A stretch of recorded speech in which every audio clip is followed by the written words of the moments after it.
చేశాను.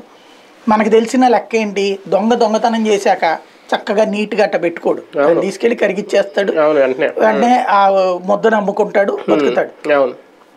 ఇతను ఏం చేశాడు, సాధారణంగా ఏం చేస్తారు పోలీసులు పట్టుకున్నప్పుడు మళ్ళీ ఆ తరహాది ఒకటి తయారు చేయించి పట్టుకొస్తారు. అట్లా పట్టుకొచ్చిన దాన్ని చూపెట్టి, అదిగో చూసారా దొంగది ఇదంతా అబద్ధము, పెద్ద కథ నడుపుతున్నారు.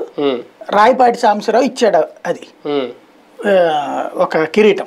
రాయపాటి అడిగాను, రాయపాటి ఇది కాదన్నాడు, నేను ఇచ్చింది ఇది కాదన్నాడు, కాబట్టి దాన్ని బట్టి మోసం చేస్తున్నాడు, దీని వెనకాల చాలా పెద్ద కుట్ర ఉంది.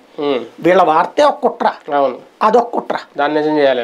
కోలా కృష్ణమోహన్ గడి కేసైనా ఇంతే, వాడు నాకు లాటరీ వచ్చిందని ఆడి చెప్పలా, Andhrajyothy front page banner writing పెట్టింది, వాడికి 80 కోట్లు వచ్చింది.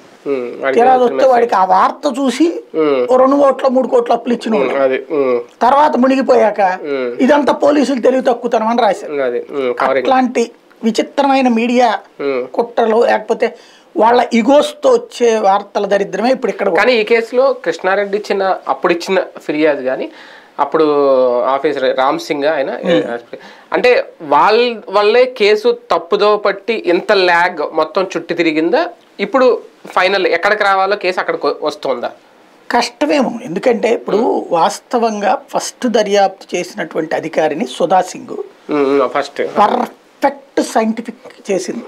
అంతకుముందు సిఐడి కావచ్చు, లేకపోతే SIT special investigation team Telugu Desam హయాంలో ఆడేం పట్టుకోకుండా వాళ్ళ పని ఏం చేశారు, వాళ్ళ పిఏని వాళ్ళని అరెస్ట్ చేసి సాక్ష్యాలు తారుమారన్నారు. అది చేయొచ్చు, అది పెట్టచ్చు కేసు.